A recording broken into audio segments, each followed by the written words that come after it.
Andito na naman tayo sa sagingan natin at mayroon po tayong i-cultivate. Actually halos lahat i-cultivate po natin dahil nagkakasakit na yung mga saging, tapos natutuyuan sila kagaya nito. Parang hindi nagiging maganda yung paglaki niya.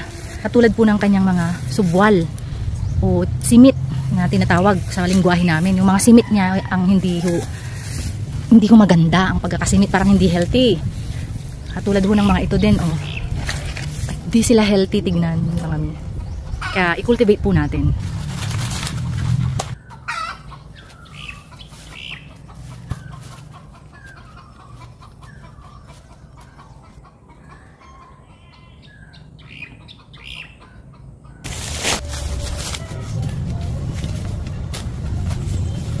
Ayan, nakakultivate ulit tayo. Ayan.